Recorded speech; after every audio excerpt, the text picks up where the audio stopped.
안녕하세요. 코딩 테스트 합격자 되기 C++ 11장 그래프 강의 시작하겠습니다. 먼저 목차를 보겠습니다. 네. 오늘 배울 그래프란 무엇인지, 그래프에 대한 개념을 알아볼 거고요. 그 다음에 그래프의 종류, 이 그래프를 표현하는 방법.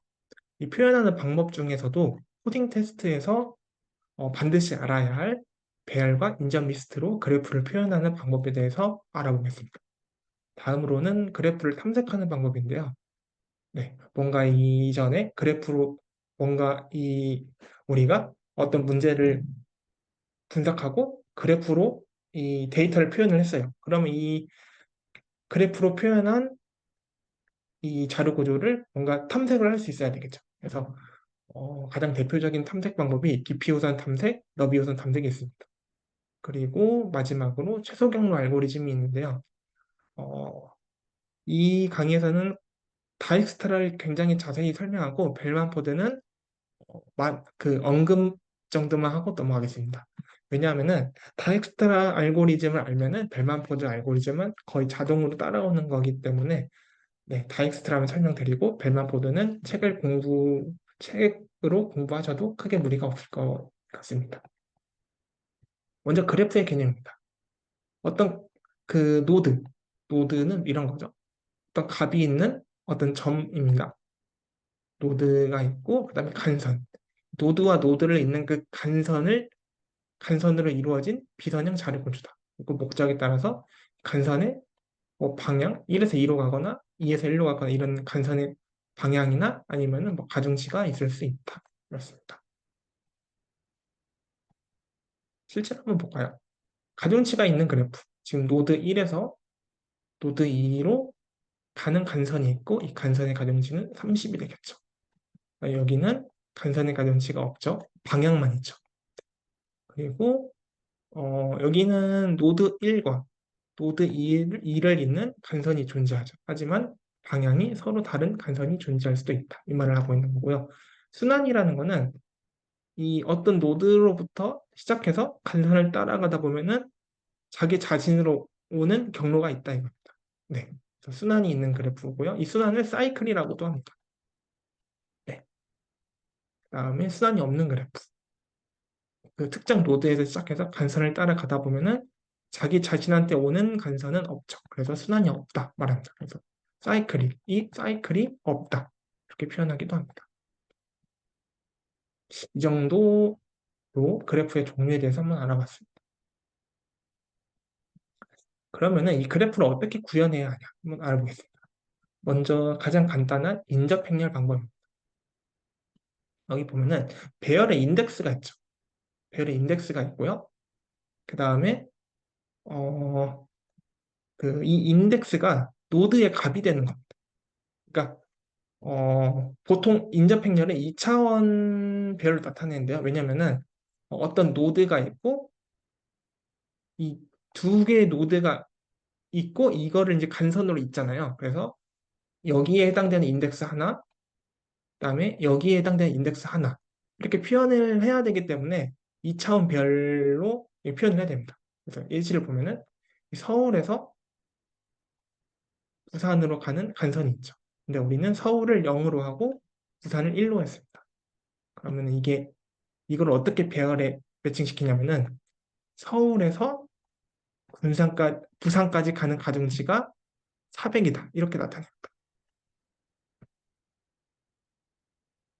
네, 그러면 2차원 배열로 쉽게 나타낼 수가 있겠죠. 읽어보면은 서울에서 부산으로 가는 간선의 가중치는 400이다. 서울에서 부산으로 가는 가중치는 400이다. 그리고 만약에 이 인접 행렬을 나타낼 때 지금 이 예시에서는 가중치가 있지만 가중치가 없는 경우에는 인접 행렬을 어떻게 나타내냐면은 간선이 있으면 1, 없으면 0으로 나타냅니다. 네, 이런 식으로도 표현을 하고요. 어, 그러면은 그러니까 정리하면은 간선의 가중치가 없는 그래프일 경우에는 간선이 있다, 없다를 표시하기 위해서 그 인접 행렬의 값이 0 아니면 1이 되겠죠. 간선이 있으면 1, 없으면 0이 됩니다. 그리고 가중치가 있는 그래프 같은 경우에는 배열의 값이 가중치가 되겠죠. 네, 그렇습니다. 그러면은 일단은 구현은 되게 간단하겠죠. 그냥 배열의 인덱스를 통해서 그냥 그 그 간선의 가중치만 입력을 하면은 뭐 특별히 구현을 할 게 없겠죠. 하지만 뭐 이런 경우도 있을 겁니다. 그러면은 이게 그 구현이 쉬우니까 무조건 좋냐? 그러면은 어 이런 경우를 생각해 보세요. 노드 1이 있고요. 노드 2가 있고요. 노드 100이 있어요. 네. 이런 그래프가 있는데 노드 1에서 노드 2로 이어져 있고요. 노드 2에서 노드 100으로 이어져 있습니다. 네. 이런 그래프를 인접 행렬로 표현한다고 생각해 봅시다. 네. 그러면 이때 인접 행렬로 표현할 때 어느 정도 크기의 배열이 있어야 하냐 이거죠. 근데 보면은 어, 지금 노드가 3개밖에 없죠. 네, 노드가 3개밖에 없는데도 불구하고 이 가장 그 큰 값에 대한 노드도 표현을 할 수 있어야 되겠죠. 네, 그렇죠. 그래서 이런 경우에도 크기가 이렇게 해서 100, 그다음에 이렇게 해서 100 곱하기 100이 필요하겠죠. 그렇죠? 1에서 100까지 나타낼 수 있어야 되기 때문에 100 곱하기 100이 필요할 수도 있다 이 말입니다. 노드가 3개이고 간선이 2개인 그래프를 나타내기 위해서 100 곱하기 100 크기의 배열의 표현 100 곱하기 100만큼 100 곱하기 100 배열을 써야 할 만큼 메모리가 필요하다면 이거는 메모리 낭비겠죠. 왜냐하면은 우리가 100 곱하기 100 배열을 잡았지만 대부분의 그 배열 내부의 공간은 사용하지 않기 때문이죠. 왜냐하면은 간선이 2개밖에 없기 때문에 굉장히 낭비라는 거죠. 그래서 인접행렬 같은 경우에서는 구현은 쉽지만 그 그래프에 따라서 메모리를 낭비할 수도 있습니다. 하지만 좋은 점은 특정 노드 사이의 간선 존재 여부를 한 번에 확인할 수 있습니다. 예를 들어서 뭐 0.0에서 0.4까지 간선이 있냐 하면은 뭐 그래프 0, 4 이 값을 보면 되겠죠. 네, 배열이니까 랜덤 억세스를 활용해서 특정 노드 사이에 간선이 있는지 없는지를 한 번에 알 수가 있죠. 그래서 특정 노드 사이에 간선 존재가 있는지는 확인하는 데 유리하고 그 다음에 그래프에 따라서 메모리의 낭비가 될 수 있는 단점이 있다. 이렇게 인접행렬을 설명할 수 있습니다.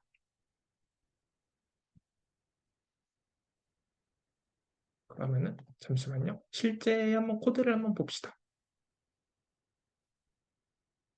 코드를 준비를 했어요. 네.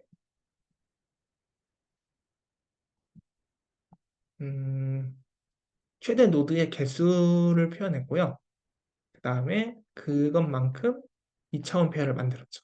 그래서 아까 뭐 1, 2, 100 이렇게 노드의 값이 있으면은 이 100을 기준으로 100 곱하기 100 배열을 만들어야 된다는 게 지금 이 코드에서도 확연히 보이죠.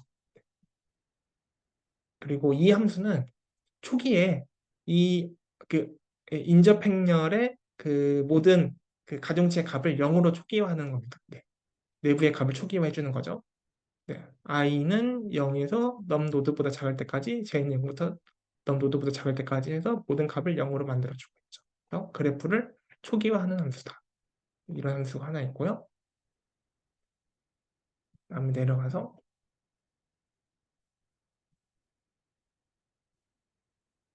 간선을 추가하는 함수인데 시작 노드에서 도착 노드까지 가중치가 웨이트다.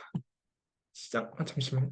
시작 노드가 있고 시작 노드 U에서 도착 노드 V까지 가중치가 웨이트인 간선을 추가하는 함수라고 볼 수 있습니다.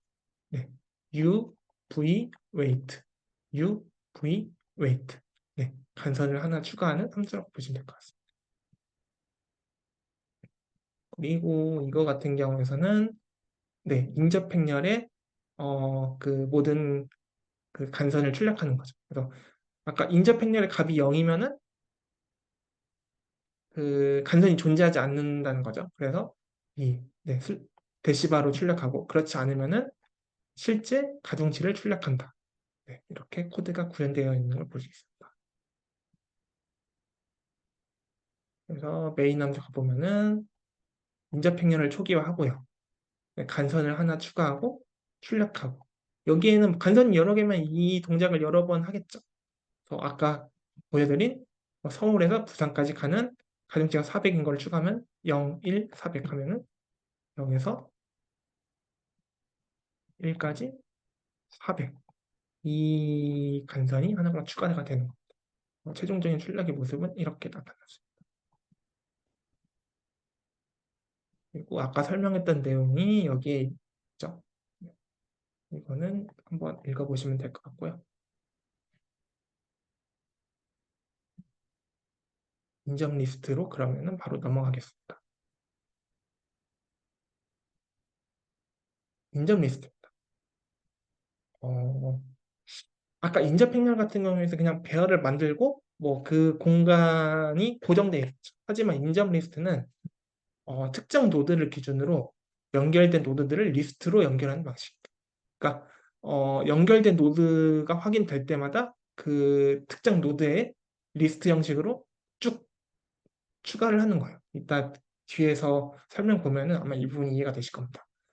실제 노드의 개수만큼만 리스트로 추가되니까 인접 행렬과 다르게 메모리 낭비가 없습니다. 네, 진짜 노드를 추가하는 하나하나 추가하면서 진행하기 때문에 인접 행렬에서 아까 그 발생했던 단점으로 언급됐던 메모리 낭비는 없는 거죠. 하지만 특정 노드에 모든 노드가 연결된 경우 탐색시 ON이 될 수 있다. 이것도 뒤에서 설명드릴게요. 그래서 인접 리스트는 어떻게 표현하냐? 노드의 개수만큼 배열을 준비하고 각 배열의 인덱스는 시작 노드가 된다. 그리고 해당 노드에 연결된 노드를 추가한다. 이렇게 됩니다. 일단 문장만 기억하시고 뒤에 그림을 보시면은 직관적으로 이해가 되실 겁니다. 네. 예를 들어서 어, 일단 이 배열을 만들고 네. 그다음에 여기다가 만약에 1에서 V까지 간선이 있고 그다음에 여기 가중치가 W다 하면은 이런 식으로 추가하는 거예요. 네, 노드가 하나 추가된 겁니다. 네. 그래서 V가 시작 노드 여기는 지금 1이죠. 시작 노드 1에서 가중치 W로 연결된 정점이다. 그리고 W는 시작 노드 1에서 정점 V까지 가중치다. W다. 볼 수 있습니다.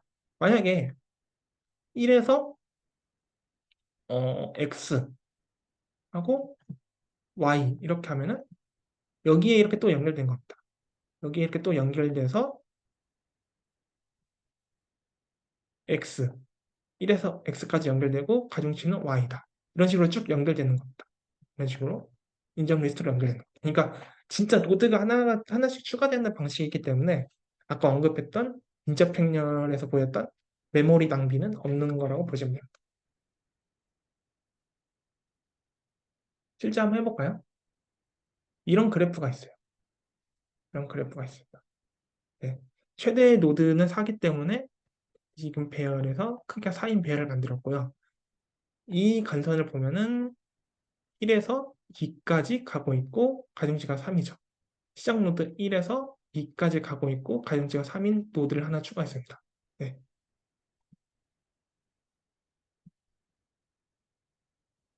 그리고 2에서 1까지 가는 가중치가 6인 간선을 추가했죠. 2에서 1까지 가는 가중치가 6인 걸 추가했어요. 대충 흐름을 알겠죠? 직관적이죠. 2에서 3까지 가는 가중치가 5인 걸 추가했어요. 2에서 3까지 가는 가중치가 5인 노드를 추가했어요.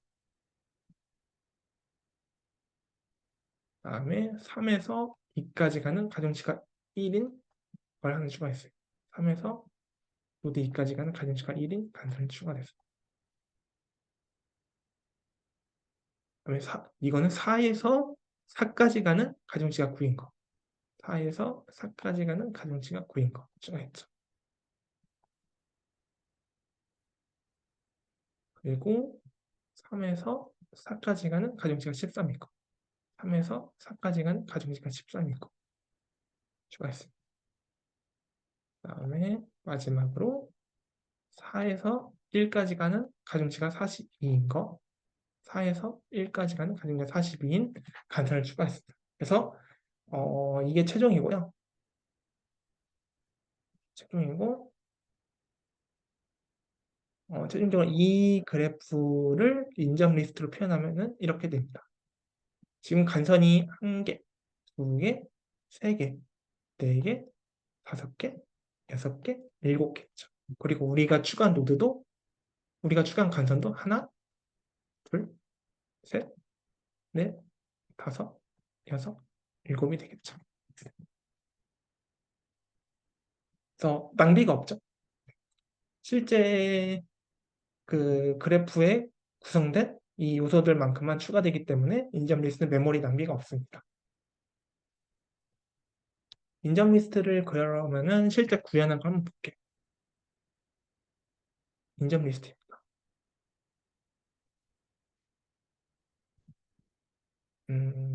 최대 정점은 4로 했고요. 아까 노드 번호가 1, 2, 3, 4였잖아요.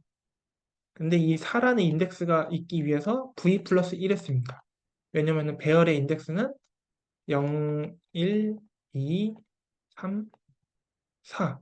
크기가 5인 거를 잡아야 인덱스를 4인 걸 쓸 수 있기 때문이죠. 네. 그리고 타입이 페어죠. 페어인데 왜냐면은 두 개의 값이 들어갔죠. 아까 v, w가 들어갔죠. 그래서 얘는 도착 노드이고 얘는 가중치였죠. 그렇죠? 그래서 두 개의 값이 들어가기 때문에 페어, 인트 타입의 벡터를 만들었습니다. 그리고 여기는 지금 시작 노드가 되겠죠. 시작 노드이고 여기는 도착 노드, 도착 노드이고 여기는 가중치가 되겠죠. 아까 아예 똑같죠? 네, 가중치가 될 것입니다. 그래서 인지점 리스트를 이런 식으로도 간단히 할 수 있습니다. 그래서 이 퍼스트가 도착 노드가 되고 세컨드가 가중치가 되겠죠. 네. 네. 인지점 리스트를 이런 식으로 출력할 수가 있습니다. 버텍스에는 시작 노드가 되겠죠. 인점 리스트도 생각보다 그렇게 복잡하지는 않죠. 그러니까 이런 식으로 구현을 할 수가 있습니다.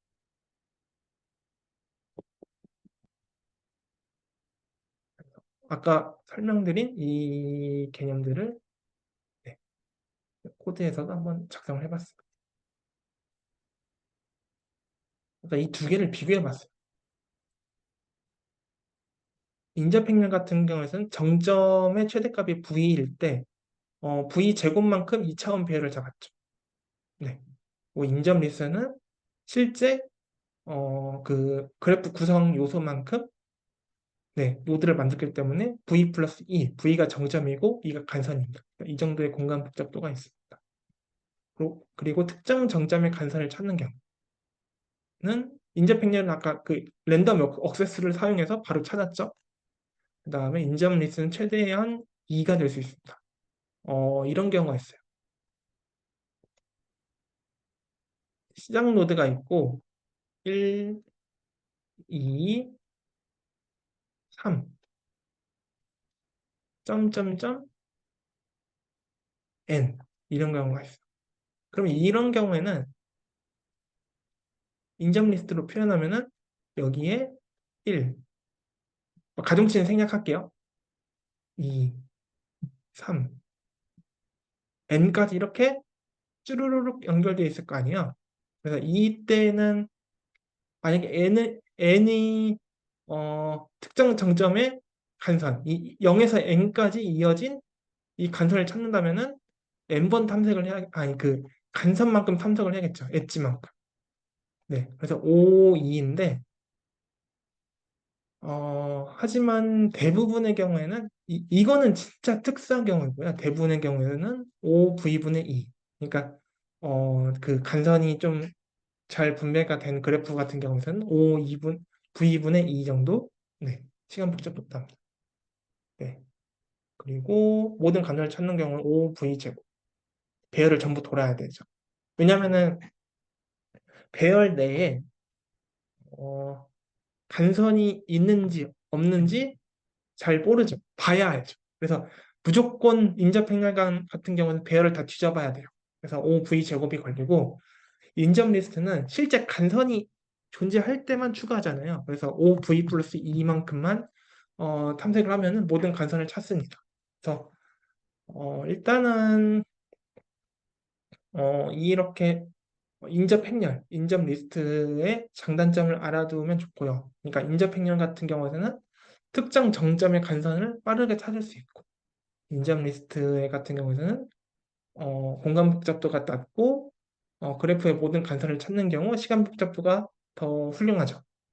네, 그래서 이 장단점을 잘 알아두시면 되고, 이 둘 중에 뭔가를 써야 할지 모르겠다. 그러면 일단은 인접 리스트를 사용하시는 게 유리합니다. 왜냐하면 둘 다 구현이 아까 보셨지만 그렇게 어렵지가 않아요. 그래서 어, 장단점을 잘 알아두시고 맞는 걸 쓰는 게 베스트. 그리고 뭘 쓸지 모르겠다. 그러면 일단 인접 리스트로 접근을 한다. 이렇게 보시면 될 것 같습니다. 그 다음에는 그래프의 탐색을 보겠습니다.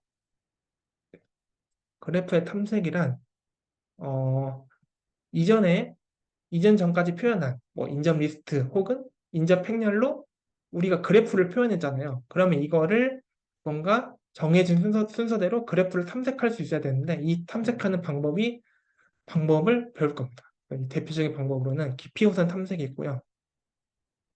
그 다음에는 너비 우선 탐색이 있습니다. 이 두 가지가 있고요. 아마 뭐 다른 방법도 있다면 있는데 코딩 테스트에서는 이 두 가지만 알아두시면 돼요. 깊이 우선 탐색은 더 이상 탐색할 노드가 없을 때까지 계속 그 간선을 타고 일단 탐색하는 방법이고요. 계속 깊이 들어가다가 더 이상 탐색할 노드가 없으면은 최근에 방문했던 노드로 퇴각 후에 가지 않은 노드를 방문한다. 그리고 여기서 중요한 거, 이 퇴각이라는 용어를 백트래킹이라고도 합니다. 여러분이 아는 그 백트래킹입니다. 그리고 너비우선 탐색 같은 경우에는 현재 위치에서 가장 가까운 노드부터 일단 다 방문하고 그다음 다음 노드로 넘어갑니다. 모든 노드를 방문할까지 반복합니다. 이거를 하나씩 배워보겠습니다. 먼저 깊이 우선 탐색입니다.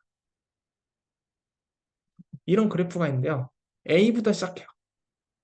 A부터 시작해서 계속 깊이 가요. 깊이 갑니다. B로 갔다가 D로 가요. 네. 노드 A에서 노드 B와 노드 B를 순차적으로 방문합니다.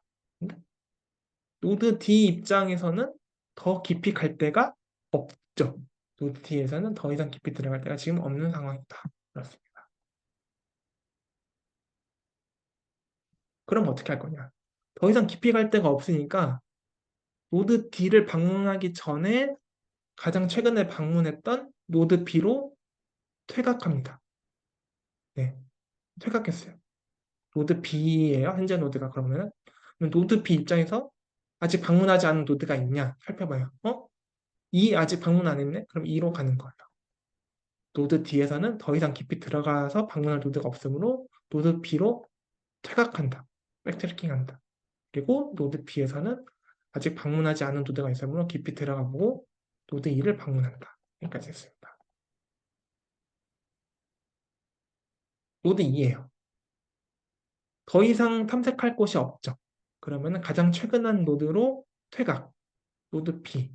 노드 B 입장에서도 더 이상 방문할 곳이 없죠. 다 방문했죠. 그러면은 노드 B 입장에서도 가장 최근에 방문했던 노드로 퇴각, A까지 퇴각합니다. 네. 이게 그 말이에요. 노드 B로 퇴각, 노드 A로 퇴각.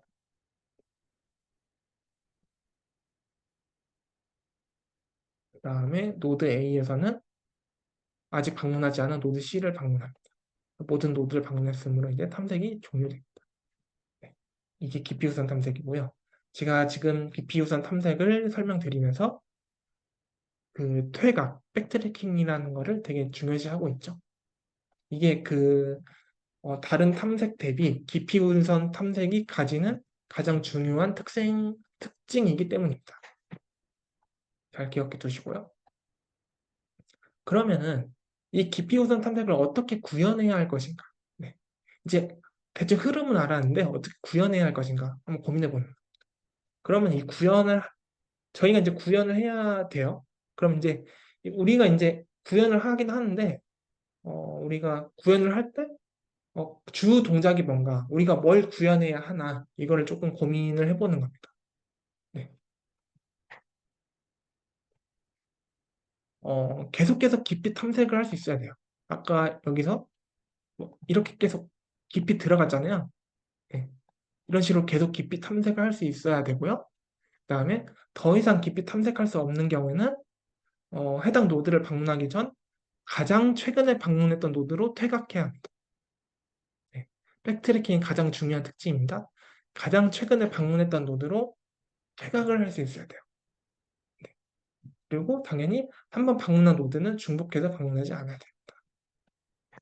근데 이 가장 최근이라는 키워드를 들었을 때 만약에 여러분께서 아직 감을 못 잡고 계신다면은 제 강의 중에 그 스택하고 큐 강의가 있거든요.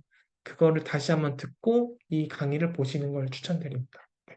거기서도 되게 강조했던 내용이기 때문에요. 한번 흐름을 볼까요? 그렇다면은 이 가장 최근에 방문했던 노드로 가는 효율적인 방법이 뭐가 있을까 고민을 해보는 겁니다. 결과 last in first out 가장 최근에 들어간 게 가장 먼저 나온다는 그 자료 구조가 있었죠. 바로 스택이죠.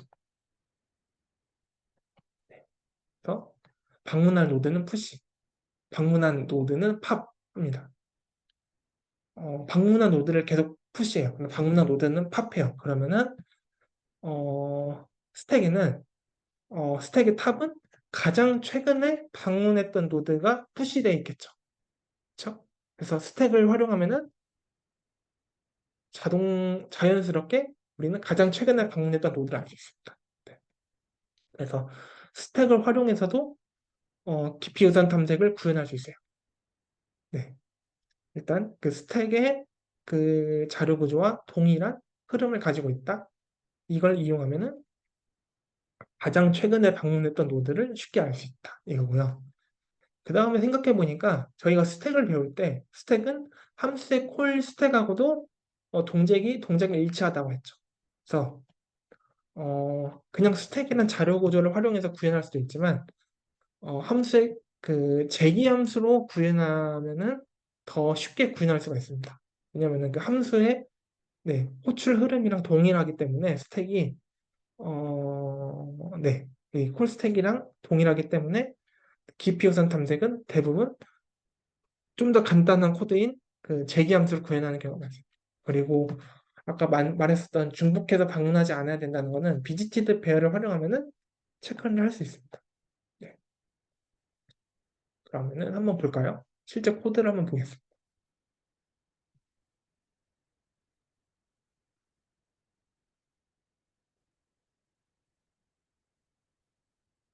그래프를 표현할 인적 리스트고요.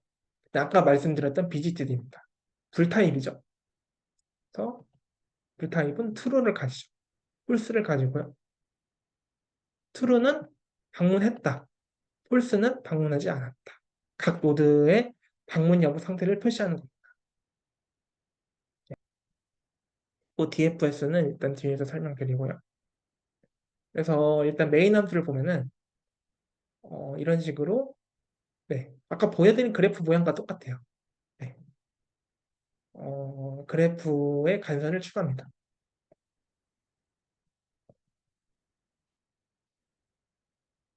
아까 달라진 게 U, V, W가 있었죠. 아까 인점 리스트에는.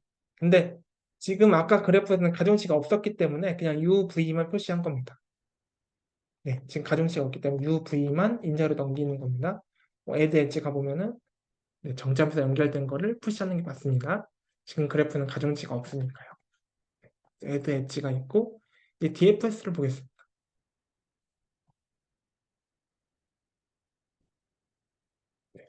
DFS 0. 아, 그 전에 visited는 전부 false로 초기화를 했죠. 방문하지 않았다. DFS 0. 네. 그 시작 노드를 인자로 넘겼습니다. 그러면 실제 DFS는 어떻게 될까요? 네. 인자로 받았죠, V가. 방문을 해요. 방문한 걸 출력하고, 이 V, 그 ADJ, 인접 리스트 V에는 뭐가 있나요? 인접 리스트 V는 벡터죠. 인접 리스트죠. 여기에는 뭐가 있나요?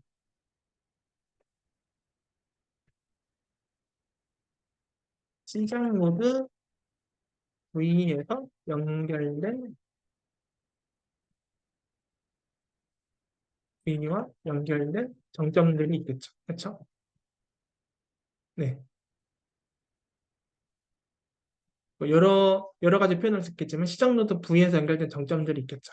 그래서 그 V에서 연결된 거를 보고 아직 VI는 V에서 I까지 연결된 아직 방문하지 않았다면은 DFS를 한다. 이겁니다.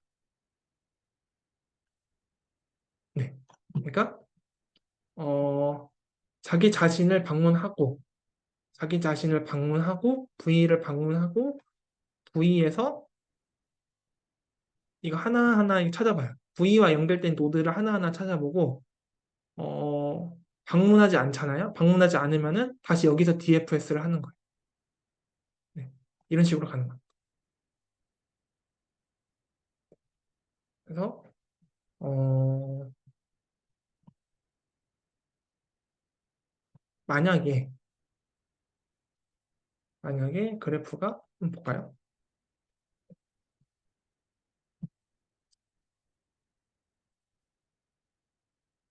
0에서 1까지였죠. 0에서 2까지였고요. 그다음에 1에서 3까지, 2에서 아니 죄송해요. 1에서 3까지, 다음에 1에서 4까지 이렇게 돼 있어요. 그렇습니다. 그럼 DFS 0이 호출됐어요. 그러면은 일단 0이 출력되고요. 0이 출력되고 그다음에 아까 그 돌면서 0의 인접 리스트에는 2라고 그다음에 2가 있었죠. 0의 인접 리스트에 1하고 2가 있었죠. 그러면은 이 반복문을 돌면서 1부터 보겠죠. 색깔을 다르게 해드릴게요. 반복문을 돌면서 네, 1을 보겠죠. 네, 1은 방문하지 않았죠. 그래서 DFS 1이 호출되는 겁니다. DFS 0은 지금 이 상태에서 멈추고 DFS 1이 호출된 거예요. 네. 그럼 1을 출력하고 1 입장에서 보니까 3, 4가 연결돼 있죠. 그리고 이 시작 노드를 1로 하는 거에서 연결된 거를 보니까 3은 아직 방문하지 않았죠. 네. 그래서 DF에서 3이 호출되고요. 여기서 중요합니다. DF에서 3이 호출됐어요. 네, 3이 호출됐어요. 근데 3에는 지금 연결된 게 없죠. 연결된 게 없죠? 그럼 DF에서 3이 종료가 되죠. DF에서 3이 종료가 되면은 다시 DF에서 1로 가죠. 왜냐면은 DF에서 3을 호출한 게 DF에서 1이잖아요. 그렇죠? 그럼 당연히 다시 DF에서 1로 가죠. DFS 1에서는 아까 DFS 3까지 3을 호출한 지점부터 다시 시작하겠죠. 그러면 이제 DFS 4를 호출하겠죠. 왜냐하면 4를 방문하지 않았으니까요. 그래서 DFS 4를 호출합니다. 4를 출력해요. 그렇죠? 그 다음에 4. 4와 연결된 거 없죠. 그래서 함수가 종료됩니다. 함수가 종료되고 DFS 4를 호출한 DFS 1로 갑니다. 근데 DFS 1에서는 그러면은 연결된 모드 노드들에 대해서 탐색이 끝났죠. 그러면 DFS 1도 종료가 돼요. 그럼 DFS 1을 누가 호출했죠? DFS 0이 호출했죠. 네. DFS 0은 아까 DFS 1을 호출한 데서 막 막혀 있죠. 그러면 반복문을 계속 돌면서 2를 봐요. 2 아직 방문 안 했죠. 그럼 이제 DFS 2를 호출하는.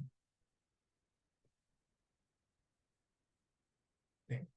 그러면 이제 2를 방문하고 2와 연결된 노드는 없죠. 그럼 2가 끝나요. 네. DFS 2가 끝났어요. 그럼 DFS 2는 누가 호출했죠? DFS 0이 호출했죠. 근데 DFS 0도 지금 연결된 걸 모두 탐색했죠. 그럼 DFS 0이 종료되죠. DFS 0이 종료되면은 이 함수가 종료가 되는 겁니다. 그래서 이런 식으로 DFS 탐색이 진행이 되는 거라고 보실 수 있습니다.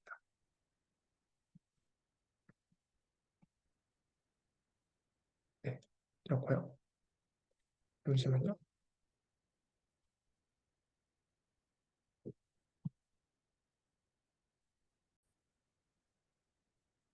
그래서 이거를 다시 그림으로 나타내는 건데요. A, B, D 가면서 네. 이게 DFS의 인자라고 보시면 돼요. DFS A가 호출되고 DFS A가 종료되지 않은 상태에서 DFS B가 호출되고 그다음에 DFS A, DFS B에서는 DFS D를 호출하고 그러면서 이 호출될 때마다 A, A 방문 체크하고 A, B 방문 체크하고 A, B, D 방문 체크하고 이렇게 되고 있죠. 그다음에 DFS B에서 호출한 DFS D가 있어요. 근데 D는 더 이상 뭐가 없죠. 그래서 DFS D는 빠져나갑니다. 네. 그럼 이제 B가 남죠. 네. 그러면 B에서 다시 2를 호출하겠죠. 그래서 2가 다시 들어가서 2를 방문하게 됩니다. D가 나갈 때 자연스럽게 DFS B가 다시 호출되죠. 네.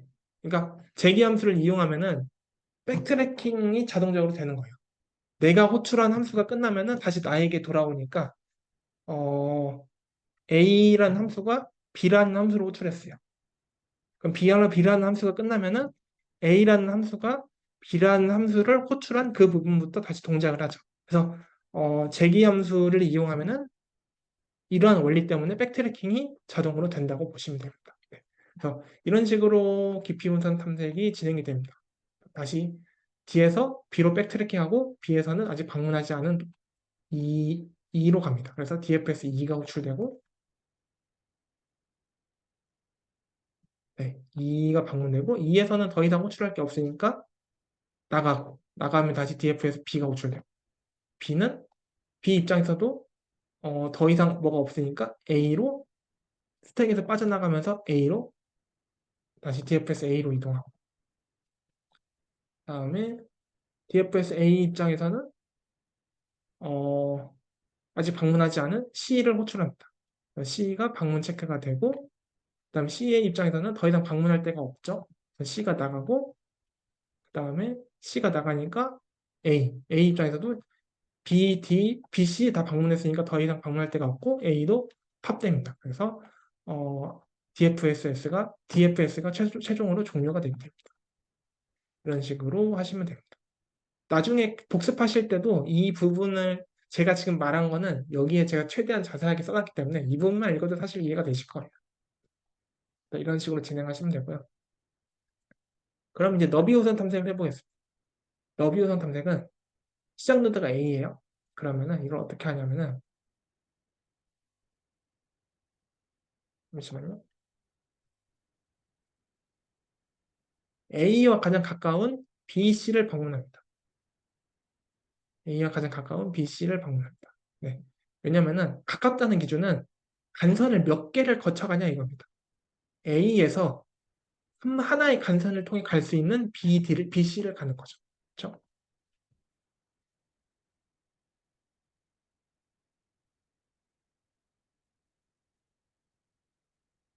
그다음에는 BC를 방문하면은 A에서 두 개의 간선으로 갈 수 있는 D2를 방문합니다. 그래서 이게 너비우선 탐색이 너비 우선 탐색 이렇게 하나씩 간다 해서 이 너비 우선 탐색이라고 보시면 됩니다. 그래서 네, 말 그대로 너비 우선 탐색을 이렇게 동작하고요. 그러면은 A 같은 경우에서는 잠시만요. 너비 우선 탐색을 그러면 어떻게 구현할 건가? 잠시만요. 구현할 건가? 한번 고민을 해보겠습니다. 아까 흐름을 보니까 루트 노드에 시작해서 가장 가까운 노드들부터 방문할 수 있어야 돼요. 가까운 노드란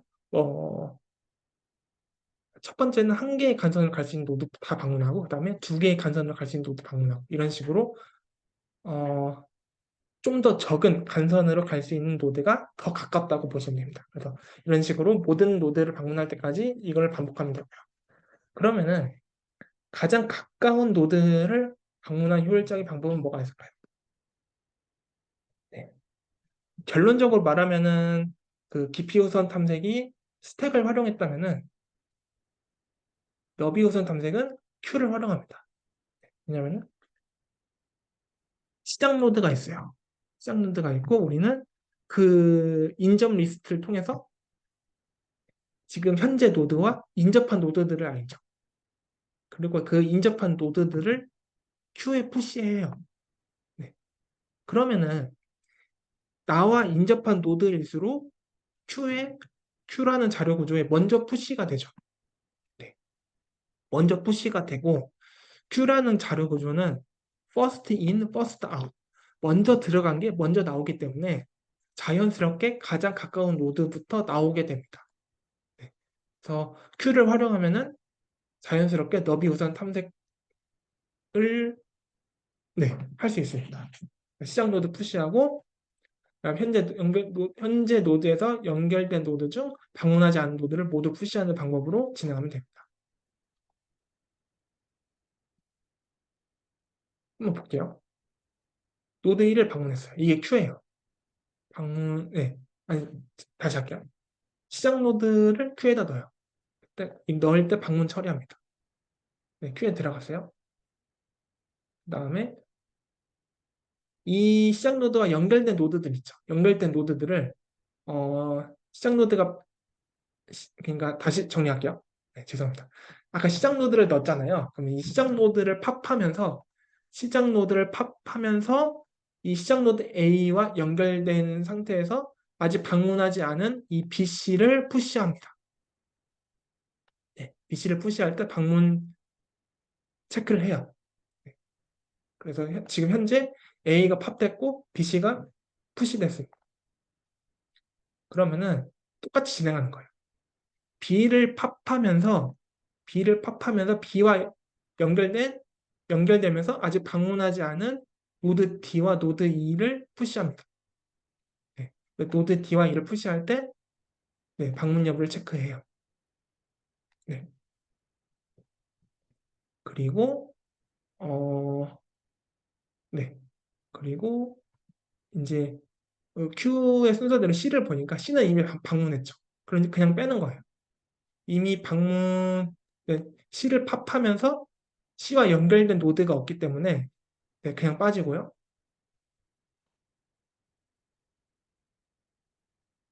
D 역시 D를 팝하면서 연결된 노드가 없기 때문에 그냥 팝만 하면 되고요.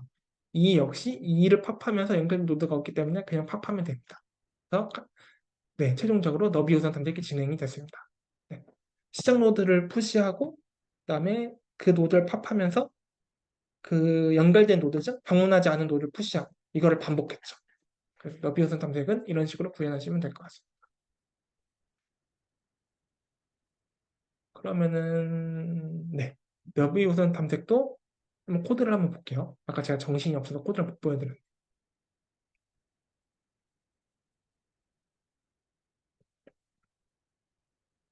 이거는 똑같죠. 이건 또 네.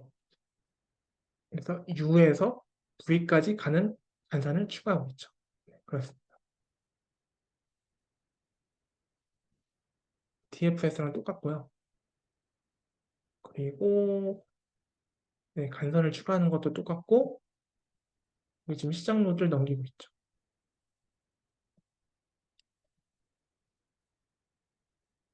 를 보시면은 이런 패턴인데요. 네. 시작 노드를 넣으면서 방문 여부를 체크하죠. 네, 시작 노드를 넣고 방문 여부를 체크하죠. 그다음 큐가 빌 때까지 돕니다. 큐에서 노드를 하나 꺼내고 팝해요. 그다음에 이 지금 음, 네, 이 큐, 팝한 노드 있죠. 이 노드와 연결된 모든 노드들에 대해서 V와 인점 리스트 V에서 연결된 뭐 이 A도 있고 B도 있고 엄청 많겠죠. 네. 이 모든 노드들에 대해서 반복문을 돌면서 모든 노드들에서 방문하지 않았으면은 방문 여부를 체크하고 그걸 모두 추가합니다. 그러니까 아까 DFS 같은 경우에서는 이런 식으로 탐색을 하다가 방문하지 않았네 하면은 DFS 한 다음에 뭐 DFS A 뭐 이렇게 그냥 갔잖아요. 네. 이런 식으로 뭐 재기적으로 계속 갔는데 그 BFS 같은 경우에서는 이 연결된 모든 거를 일단 다 탐색하면서 방문하지 않은 거는 다 방문 처리하고 푸시합니다. 네. 왜냐면은 인접한 거를 먼저 해야 하고 먼저 방문을 하려면은 큐에 먼저 넣어야 하기 때문에 네. 반복문을 두면서 방문하지 않은 거는 모두 큐에 넣고 방문 처리를 하는 겁니다. 이런 식으로 진행을 합니다. BFS 코드를 알아봤고요.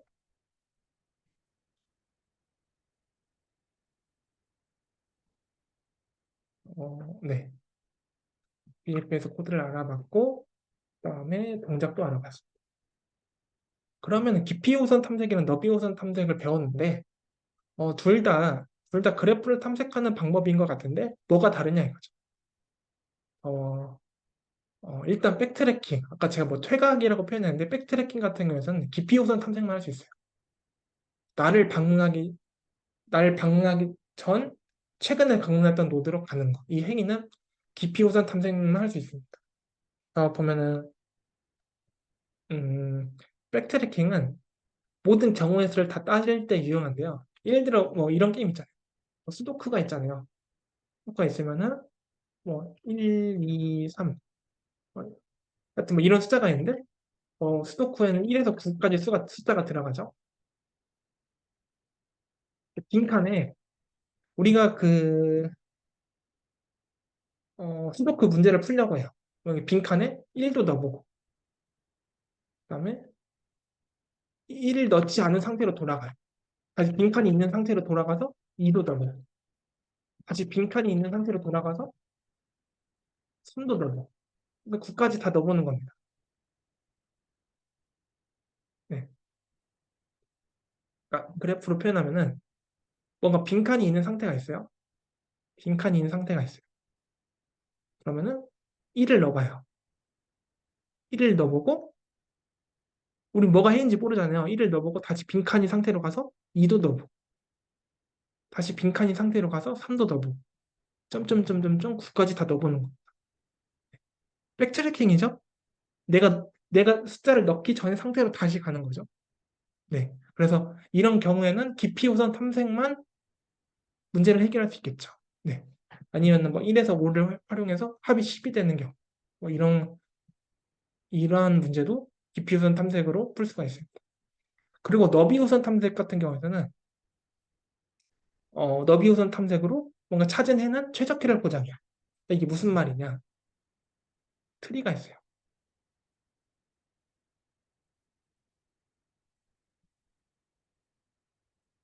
이런 식으로 있어. 이런 트리가 있다 해볼게요. 깊이 우선 탐색 같은 경우에는 이렇게 가겠죠.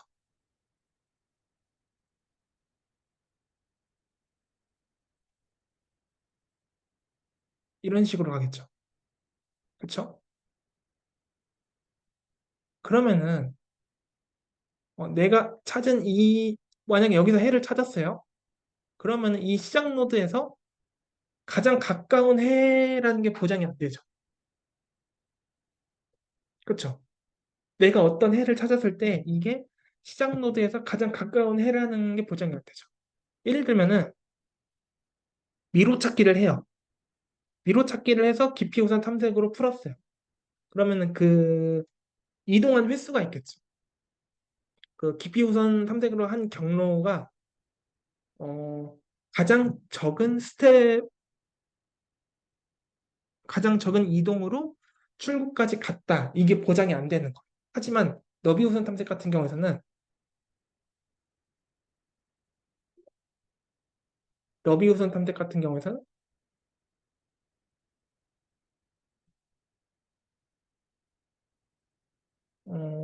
잠시만요. 색을 뭘로 하지? 이런 식으로 하죠. 잠시만요. 색깔이 똑같으면 그렇죠. 이런 식으로 하죠. 이런 식으로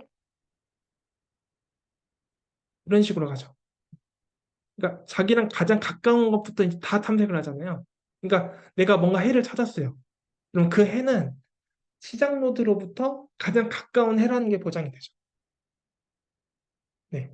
그래서 최적의 해라는 게 보장이 된다고 할 수가 있겠죠. 네. 잠시만요. 슬라이드는 이거 뒤로 가지? 하여튼 중요한 건 이겁니다.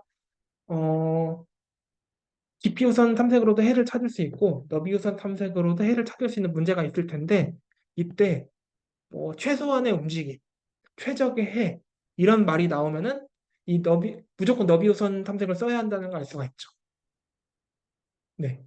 왜냐하면 최적해를 보장할 수 있는 건 너비 우선 탐색밖에 없죠. 왜냐하면은 시작 노드보다 가장 가까운 노드 순으로 탐색을 하기 때문이겠죠. 네, 그래서 최적해를 찾으려면은 너비 우선 탐색을 써야 한다. 이런 말이고요. 하지만 뭐 너비 우선 탐색 같은 경우에는 탐색하는 과정에서 나와 연결된 모든 노드들을 큐에 담죠.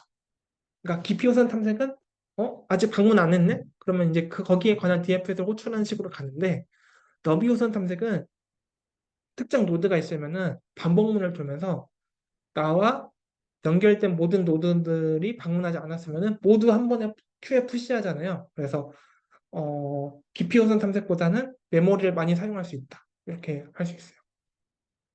그래서 깊이 우선 탐색, 너비 우선 탐색의 차이점에 대해서 알아봤고 애매한 경우에 깊이 우선 탐색도 될 것 같고 너비 우선 탐색도 될 것 같다 하면은 이거 약간 그냥 개인적인 의견인데 깊이 우선 탐색 먼저 시도해 보는 게 좋아요. 뭐 최적해 이런 말이 없으면은 일단 깊이 우선 탐색으로 시도하는 게 좋다.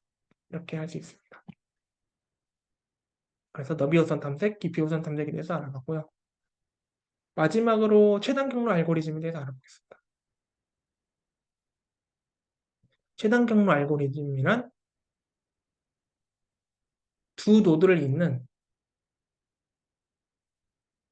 가중치의 합이 최소로 하는 경로 알고리즘. 뭐 직접적으로 있는 게 아니에요. 예를 들면은 이런 경우 있어요. 1에서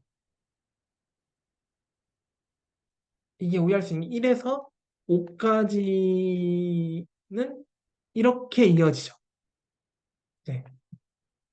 그러면은 그리고 이렇게 이어지는 방법도 있죠.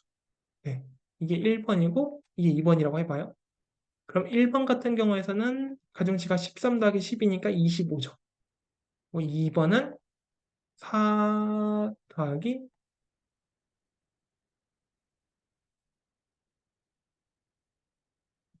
4 더하기 잠시만요.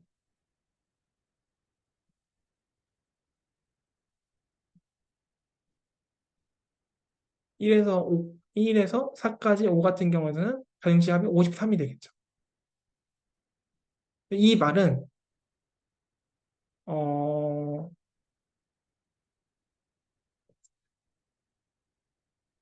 여러 가지 경로가 있을 수 있지만 가중치 합이 모두 다르기 때문에 그러니까 특정 노드에서 특정 노드까지 가는 가중치의 합이 모두 다를 수 있다는 거죠. 경로에 따라서. 그리고 우리가 찾을 거는 가장 최단 경로를 찾아야 된다. 이게 최단 경로 알고리즘의 목적이라고 보시면 됩니다. 그러니까 가장 빠른 길을 찾는다. 이렇게 보시면 돼요. 길이 여러 개 있을 수 있는데 그래서 가장 빠른 길을 찾는다. 이렇게 보시면 될 것 같습니다.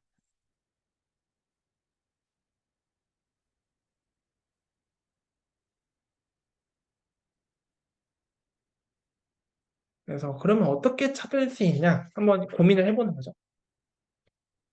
이런 그래프가 있습니다. 그리고 노드가 지금 A, B, C, F 있죠? A, B, C, F가 있습니다.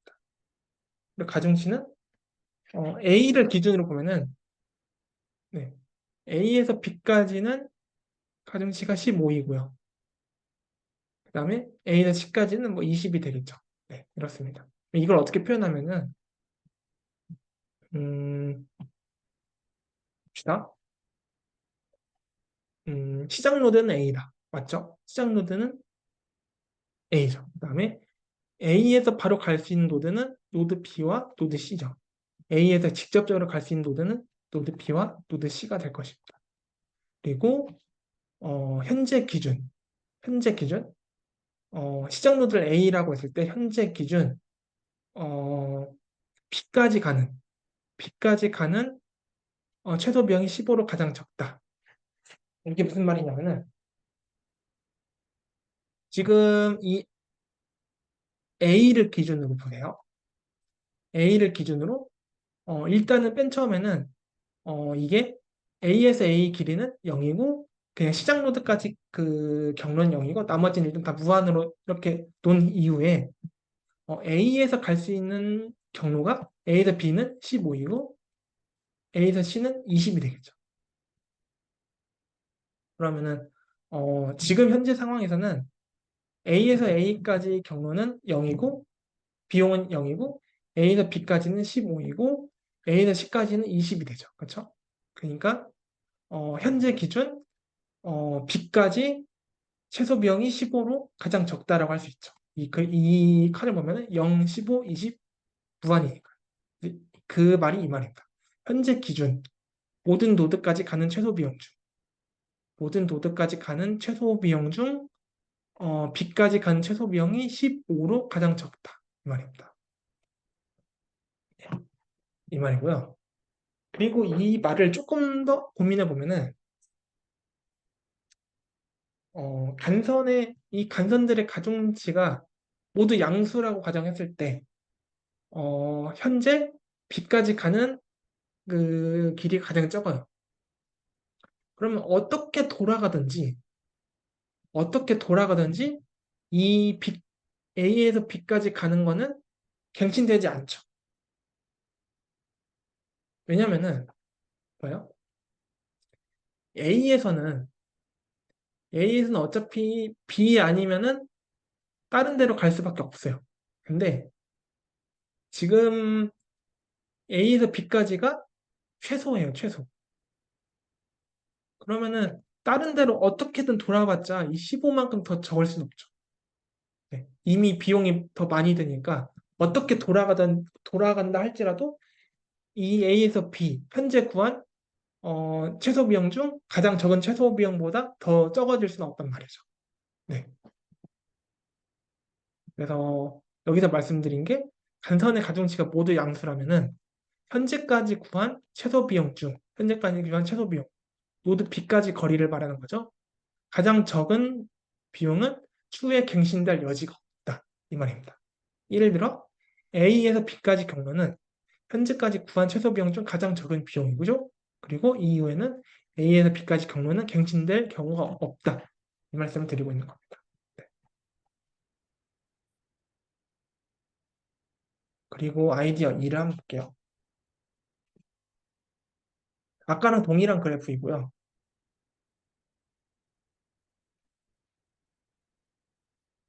일단 시작 노드 A에서 시작했어요. 그리고 여기를 보면은 시작 노드는 A가 자기 자신이니까 최소 비용은 0이고 나머지는 아직 계산하기 전이니까 다 무한대로 났습니다. 무한대로 났어요. 그 다음에 무슨 일을 했냐면요. 이 시작 노드로부터 갈 수 있는 노드 있잖아요. 이 노드들을 살펴보는 거예요. 그럼 B와 C가 있죠. B와 C가 있죠. 그래서 B는 15, C는 20으로 업데이트를 했습니다. 여기까지 쉽죠? 그러니까 네. 여기까지 쉽죠? 그러면은 지금까지는 F로 갈 수 있는 경로가 없어요. 그죠? A에서 F로 바로 못 가잖아요. 그 다음이 중요한데, 이게 어떻게 하냐면은, 어, 지금까지 구한 경로 중, B가 최소 비용이죠. 그쵸? B가 최소 비용이죠. 그러면은, 어떻게 할 거냐면은, B를 후보 노드로 놓습니다. 후보 노드. 후보 노드란 개념입니다. 현재까지 구한 최소 비용 중 가장 최소 비용, 후보 노드. 아까 말했듯이 이 후보 노드까지의 최소 비용은 더 이상 갱신이 될 게 아니죠. 네. 그래서 뭘 할 거냐면 이 후보 노드를 거쳐서 갈 수 있는 최소 비용을 확인하는 거. 여기 보시면은 후보 노드를 거쳐서 최소 비용을 갱신할 수 있는지 확인합니다. 그러니까 A에서 직접적으로 갈 수 있는지를 확인해 본 다음에는 지금 구한 이 후보 노드를 통해서 갈 수 있는 노드가 있는지 확인하는 겁니다. 네. 그래서 아까 말씀드렸듯이 후보 노드는 지금까지 구한 최소 경로의 값을 사용하고 A에서 F는 직접적으로 못 가지만 A에서 B에서 F는 갈 수 있죠.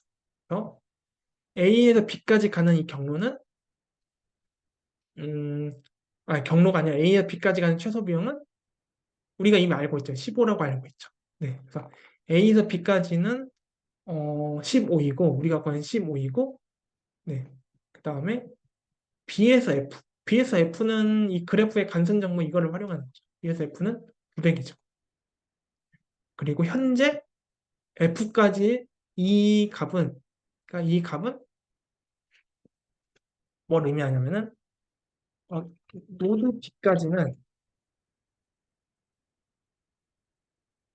우리가 구한 최소 비용 활용하고 B에서 F는 그래프 정보 활용. 그러면은 15 플러스 900이 나오죠. 그렇죠. 그다음에 이거를 뭐랑 비교하냐? 현재 F의 최소 비용이랑 비교합니다. 현재까지 구한 F의 최소 비용이랑 비교해요. 그럼 얘는 INF죠. 무한이죠. 그러면은 우리가 새로 갱신하려고 하는 경로. 그러니까 A에서 B까지는 최소 비용으로 가고 B에서 X까지 있는 간선의 길이는 간선. 이렇게 A에서 F로 가는 방법이 지금까지 구한 최소 비용보다 작죠. 그러면은 우리는 이거를 어떻게 하냐?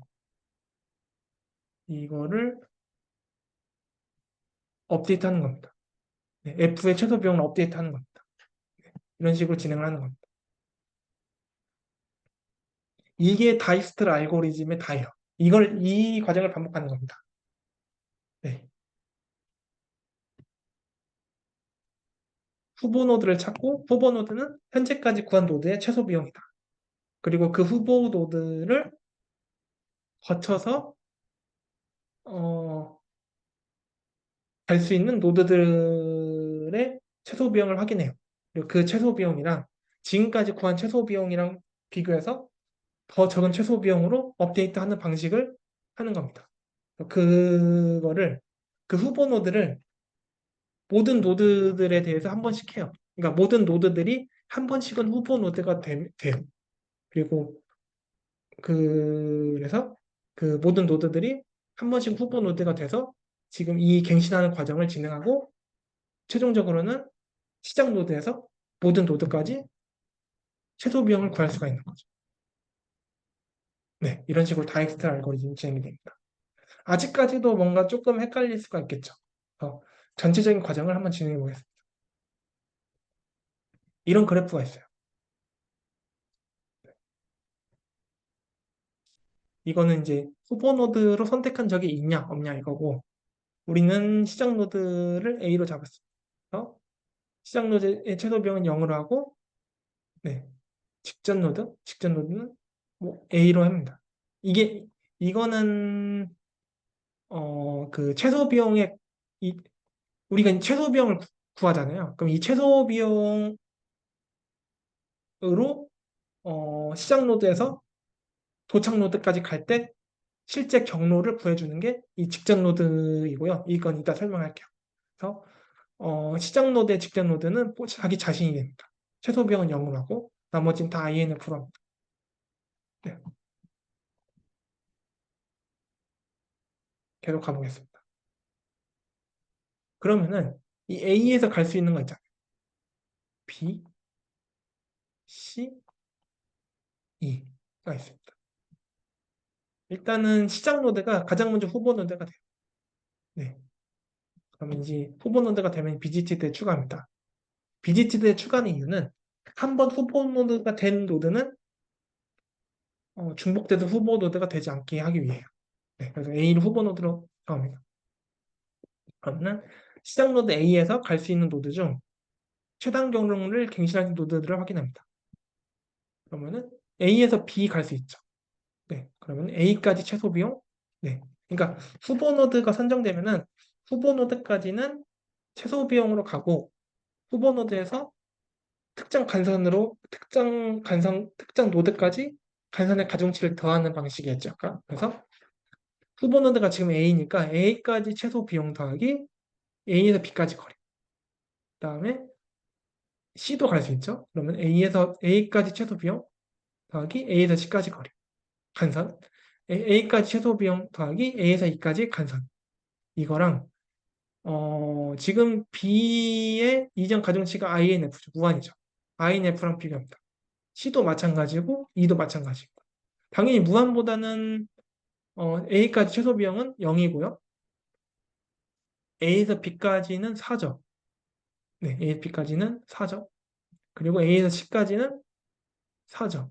A에서 B까지 4고 A에서 C까지 4죠. 그리고 A에서 E까지는 1이죠. 무한보다는 다 작으니까 이거를 갱신을 하는 거죠. 이건 조금 잘못됐죠. A에서 C까지, A에서 E까지가 돼야겠죠. 여기 보시면은 그래서 A에서 B까지 최소 비용이 갱신됐고 A에서 C까지 최소 비용이 갱신됐습니다. 그리고 A에서 E까지 최소 비용이 갱신됐습니다. 그리고 이 지금 최소 비용이 갱신됐을 때 자기 그러니까 최소 비용이 갱신됐을 때 봐요. 그러면은 A가 있었죠. 어떻게 해서 A에서 B로 간 거죠. 그러니까 최소 비용이 갱신됐을 때 자기의 직전 노드 있잖아요. 자기의 직전 노드를 기록하는 거예요. 여기는 A죠. 네, 직접적으로 A에서 갔으니까 A가 되겠죠. 직전 노드를 기록합니다. 그러니까 비용이 갱신될 때 직전 노드를 기록한다고 보시면 됩니다. 네. 여기서 잠깐 머리를 써보면은 직전 노드는 당연히 지금 후보 노드가 될 수밖에 없겠죠. 왜냐면은 지금 후보 노드가 A인 상황에서 보면은 A까지 최소 비용으로 가고 그 다음에 A에서 B로 가고 A에서 C로 가고 A에서 E로 가고 이런 식이기 때문에 당연히 최소 비용이 갱신되는 노드의 직전 노드는 후보 노드가 되겠죠. 네, 그렇습니다. 네, 이런 식으로 진행을 하고요. 그러면은 보세요. 지금 여기서 BGT는 A만 있고 A를 제외하고 이 나머지 중에서 간선의 가중치가 가장 적은 게 뭔가요? 2죠. 1이죠. 얘가 그 다음 후보 노드가 되는 거예요. 2가 후보 노드가 됐어요. 그러면은 네. 2까지는 최소 비용으로 가고 2까지는 어떻게 최소 비용으로 가고 그다음에 2에서 갈 수 있는 간선들 중에 최소 비용을 갱신할 수 있는 걸 찾아봐요. 그러면은 2에서 C가 있죠. 그러니까 아까는 아까는 A에서 C까지 간 가중치가 4였죠. 근데 이 지금 후보 노드를 통해서 1에서 A에서 E까지 가고 2에서 C까지 가니까 지금 1 더하기 2는 3이잖아요. 더 빠르죠. A에서 C까지 가는 것보다 A에서 E까지 최소 비용으로 가고 E에서 C까지 가는 게 더 빠르죠. 그래서 3으로 되고 지금 이 갱신된 최소 비용으로 갈 때 이 C의 바로 직전 노드는 2죠. 후보 노드죠. 그래서 직전 노드도 2로 갱신합니다. 네, 그렇습니다. 이 이후에 여기를 다시 봅니다. A랑 E 빼고 BCD 중에 가장 최소 비용인 거 C죠. 그렇죠? 그래서 C가 다음 후보 노드가 됩니다. C가 후보 노드가 됐어요. 그러면은 지금 C에서 D로 향하는 간선은 이거죠. 그렇죠? A에서 C까지는 일단 최소 비용으로 가요. 최소 비용으로 가고 뭐 우리는 뭐 경로를 생각할 필요 없어요. 왜냐하면 우리는 지금 최소 비용은 어떻게든 이제 A에서 C까지는 우린 최소 비용을 알고 있어요. 지금까지 구한 최소 비용을 알고 있기 때문에 이걸 활용하면 돼요. 그래서 C까지 최소 비용 그리고 C에서 D까지는 간선의 가중치를 하면은 C까지 최소 비용은 3이죠. 그다음에 C에서 D는 8이죠. 네. 3 더하기 8은 당연히 무한보다 작죠. 이전에는 못 갔던 경로를 C에서 D로 가니까 갈 수가 있는 거죠. 그렇죠? 그 C를 통해서는 갈 수가 있는 거죠. 그래서 이 D의 가정치는 3 더하기 8인 11로 변경했고 그 다음에 D의 직전 노드는 지금 후보 노드가 C니까 C로 바꿨죠. 네, 이렇게 됐고요. 그러면 A, E, C가 후보 노드가 됐었어요. 그럼 이제 B랑 D만 남았죠. B랑 D랑 남았는데 B의 최소 비용이 더 작아요. 그러니까 B를 후보 노드로 합니다. B를 후보 노드로 했는데 B에서 C 볼까요? B까지의 최소 비용은 4죠. 그 다음에 B에서 C까지는 6이죠. 그렇죠? 근데 지금까지 C의 최소 비용은 3이죠. 10이 3보다 작지 않죠. 그러니까 갱신이 안 되는 거예요. 네. 그렇습니다. 그래서 후보 노드 B일 때 갱신되는 건 없습니다. 그럼 이제 후보 노드는 D 하나 남았죠.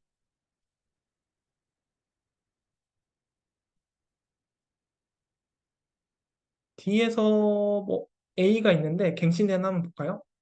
D까지의 최소 비용은 11. 그럼 A까지의 간선은 5. 이게 어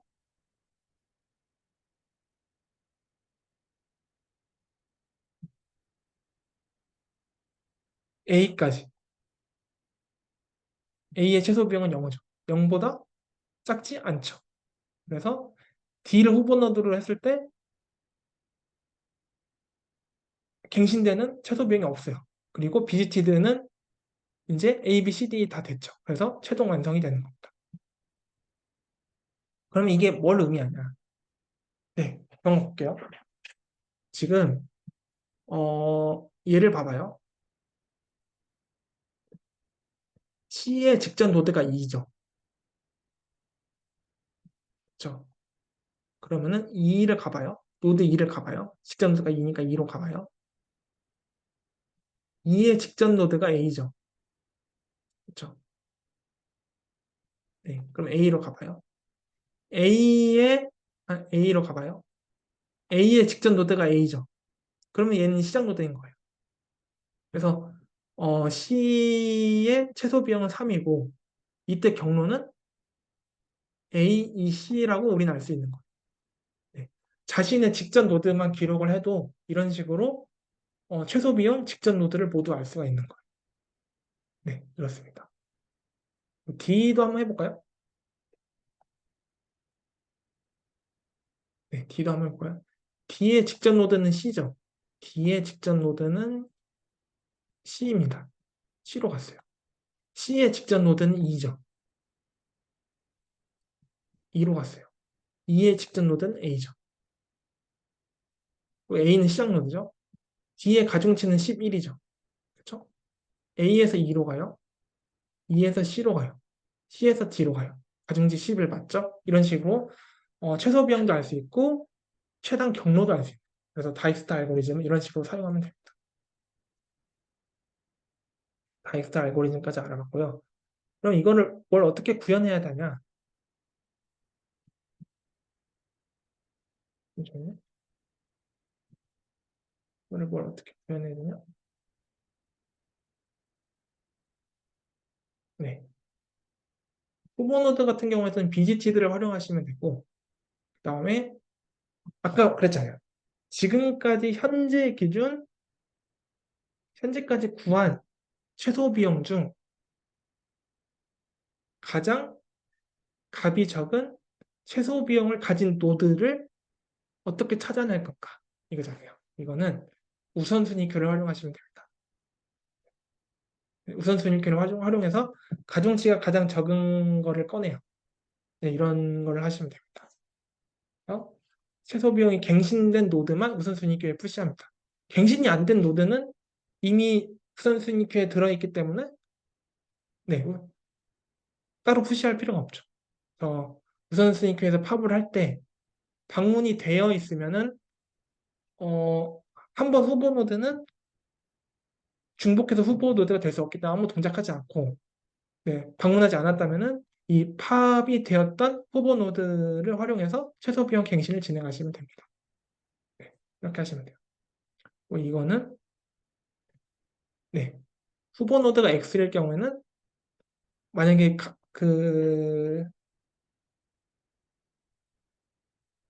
네, 후보 노드가 X일 경우에 만약에 최소 비용이 갱신된다면 이런 상황이겠죠. A에서 X까지는 최소 비용으로 가고 X에서 Y까지는 간선으로 가겠죠. 그래서 이 A에서 X까지 이 값은 이 최소 비용 우리가 구한 최소 비용을 활용하고 X에서 Y는 간선의 가중치를 활용하면 된다. 단일 간선이니까 이렇게 하면 된다. 그리고 A에서 X는 당연히 지금까지 우리가 구한 최소 비용이기 때문에 얘는 단일 간선이 아닐 수 있겠죠. 네. 그래서 이런 식으로 하면 됩니다. 실제 코드를 한번 볼게요.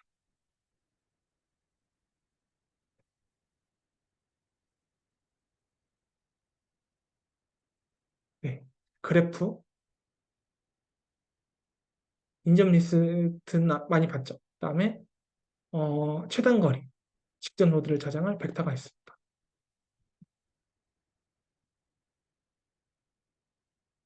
그리고 그 후보 노드를 관리한 우선순위 큐가 있죠. 그리고 맨 처음에 다엑스트라 알고리즘이 시작할 때 맨 처음에는 후보 노드가 시작 노드가 되죠. 시작 노드를 넣고 가중치를 아까 0으로 만든다고 했죠. 네, 가중치가 0이고 시작 노드입니다. 그러니까 지금 이 우선순위 큐에는 페어가 들어가는데 가중치 죄송해요. 최소 비용,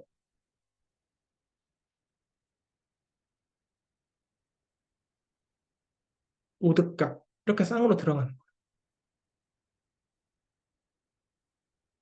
이렇게 들어가면은 우선순위 큐에서 어떤 일이 일어나냐면은 우선순위 큐는 최소 힙으로 동작합니다. 그러니까 어, 제일 작은 값이 먼저 나와요. 그러니까 이렇게 되면은 이 첫 번째 최소 비용이 가장 적은 값이 먼저 나오게 됩니다. 그러니까 최소 힙을 모르는 분은 최소 힙까지는 아직 모르셔도 되고 가장 적은 값이 먼저 나오고 만약에 페어 타입이 자료형이다. 그러면은 이뺀 처음 값이 적은 게 먼저 나옵니다. 그러니까 최소 비용이 적은 그 후보 노드부터 먼저 자동으로 나오게 됩니다. 그래서 네, 우리는 그 최소 비용이 적은 노드부터 먼저 나와야 하기 때문에 최소 비용이라는 노드 값을 넣었는데 최소 비용을 앞에 넣은 겁니다. 이걸 기준으로 하기 위해서. 네, 그렇습니다. 그래서, 네. 그래서 우선순위 큐에서 후보 노드를 하나 가져오고요. 그래서 후보 노드에 후보 노드까지 최소 비용, 그다음에 그 노드 값, 후보 노드의 노드 값을 현재 노드까지 거리. 그래서 DU를 가져오고, 네, 우선순위를 제거합니다. 근데 만약에, 음,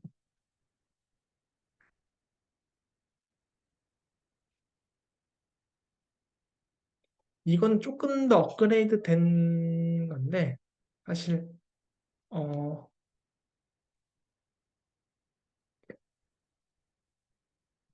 현재 노드까지의 거리가 이미 더 짧은 경로가 있다 무시. 이건 조금 더 업그레이드된 다이스트라 알고리즘이고요. 사실 이것보다는, 잠시만요. 코드를 조금 수정할게요.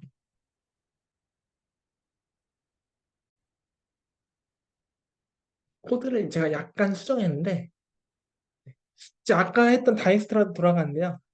이걸로 아시는 게 나을 거예요. 이미 방문했던 후보 노드면은 아무것도 하지 않다. 왜냐면은, 아까 네, 일단 전에 설명했던 거 잊어버리시고, 일단 후보 노드는 한 번씩만 선정돼야 되잖아요. 그렇죠? 무조건 한 번씩만 선정돼야 되기 때문에 이미 후보 노드가 됐으면은 이미 후보 노드가 된 이력이 있으면은 아무것도 하지 않습니다. 왜냐하면 중복해서 후보 노드를 처리하지 않기 때문에 그렇습니다.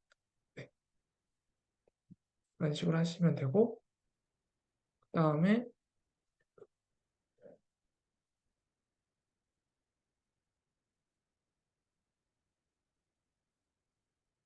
여기 보시면은 이 후보 노드가 선정이 되면은 이 후보 노드와 연결된 간선들을 보는 거죠. 간선들을 봐서 네, 이 간선이 그러니까 이 후보 노드와 연결된 간선을 받아요.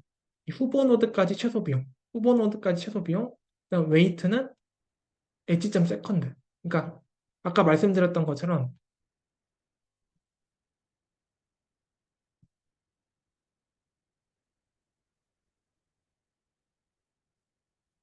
여기까지는 우리가 구한 최소 비용이고요. 최소 비용, 그러니까 디스트 값에 저장되어 있겠죠. 최소 비용이고, 그다음에 U에서 V.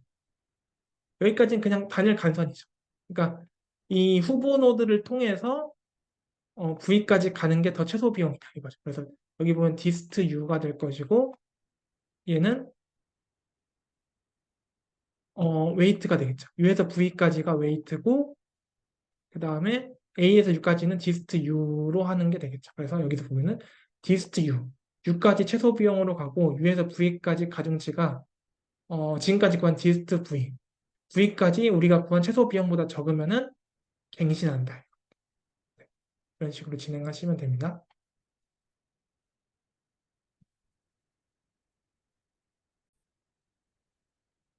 이런 식으로 진행하시면 되고 다이스트 알고리즘을 봤고요. 그래서 네, 자세한 거는 다 설명드렸고 아까 말씀드렸던 그 설명이 여기 포함되어 있거든요. 그래서 이거를 쭉 보시면 될 것 같아요. 다이스트라의 과정, 뭐 시간 복잡도 개념 다 정리를 해놨습니다. 네. 그리고 마지막에 아까 보여드렸던 결과를 출력한 함수까지 그 코드까지 있으니까 한 번씩 해보시면 될 것 같아요. 다이스트라까지 마쳤고요. 그러면은 아까 우리가 기억하실런지 모르겠지만 다이스트라 알고리즘은 음의 가중치가 없다. 단선에 음의 가중치가 없다는 가정하에 했잖아요. 왜 그렇냐? 이 그래프를 보세요. 실제 A에서 D까지의 최단 경로는 A에서 C까지 가고 A에서 B까지 가고 A에서 D까지 가는 겁니다. 그러면 3 더하기 마이너스 5 더하기 1 해서 마이너스 1이 최소 비용이에요. 근데 다익스트라는 이걸 찾거든요. 2라고 나와요. 마이너스 1이 되어 있는 2라고 나와요. 그러면은 이 음의 가중치가 있을 때는 최단 경로를 잘못 찾은 거죠. 왜 그러냐? 우리가 아까 후보 노드라는 게 있었죠. 후보 노드라는 게 현재까지 구한 최소 비용 중에 가장 최소 비용이 적은 노드였죠. 왜 이게 후보 노드가 될 수 있었냐면은 이게 다이스트 알고리즘이 최소 비용을 계속 갱신을 하죠. 갱신을 해도 후보 노드의 최소 비용은 갱신이 안 될 거라는 가정이 있어서요. 네. 왜냐면 아까 그게 양의 간선이 양의 가중치만 있을 때는 맞았죠. 왜냐면은 현재까지 구한, 현재까지 구한 최소 비용 중에 가장 최소 비용이라면은 그 노드를 제외한 다른 노드들을 활용해서 떤 경로를 찾는다고 하더라도 그 현재까지 구한 최소 비용보다 더 적어질 수는 없겠죠. 왜냐하면 값이 다 양수니까. 하지만 이거 보세요. A를 기준으로 다이엑스트 알고리즘 진행할 때요. A에서 B, A에서 C 처음에 이렇게 그 경로가 있죠. 그러면은 다이엑스트 알고리즘에서는 A에서 B는 1이고 A에서 C는 3이니까 B를 후보 노드로 잡겠죠. 그렇죠. 이 후보 노드라는 말은 A에서 B까지는 끝날 때까지 최소 비용이 1일 거라 이 말입니다. 하지만 실제로 어때요? 계속 진행해 보니까 A에서 B는 1이 아니라 A에서 C로 가서 C에서 B로 가면은 마이너스 2인 게 더 적은 거예요. 그쵸? 후보 노드, 아까 우리가 후보 노드에 대해서 가정했었던 게 성립이 안 되는 거예요. 네. 그래서 음의 가중치가 있으면은 우리가 다이스트라 알고리즘을 구현할 때 우리가 정의했던 후보 노드, 더 이상 최소 비용이 갱신될 리 없다. 이렇게 가정했던 후보 노드에 대한 가정들이 성립할 수가 없게 됩니다. 음의 가중치가 있으면. 그래서 결론부터 말씀드리면은 음의 가중치가 있는 그래프에서 다익스트라 알고리즘은 잘 동작할 수도 있고 잘 동작하지 않을 수도 있다. 그래서 함부로 사용하면 안 된다. 그러니까 사용하지 않는 게 맞다 이거고요. 그러니까 그래서 그럼 음의 가중치가 있으면 어떡하냐? 그러면은 이제 벨만 포드 알고리즘 사용해야 합니다. 이거 이제 책을 보시면서 정리를 해주시면 됩니다. 오늘 깊이 우선 탐색, 너비 우선 탐색, 그다음에 마지막 최소 비용을 구하는 다익스트 알고리즘까지 알아봤고요. 이게 한 번에는 이해가 안 되실 거예요. 그래서 반복해서 복습하시고, 그러니까 이런 걸 한 번씩 해보시면 좋아요. 구형 같은 것도 좋은데, 오늘 예시로 드린 그래프 있잖아요. 그 그래프까지만 그려보고, 여러분들께서 깊이 우선 탐색도 해보시고, 너비 우선 탐색도 해보시고, 그 다음에 다익스트 알고리즘도 한번 직접 그 손으로 써가면서 동작을 한 번씩 해보시면은 네, 도움이 될 것 같습니다. 네, 꼭 한 번씩 해보시고요. 네, 그러면은 오늘 그래프 수업은 여기까지 진행하겠습니다. 긴 시간 동안 들어주셔서 감사합니다.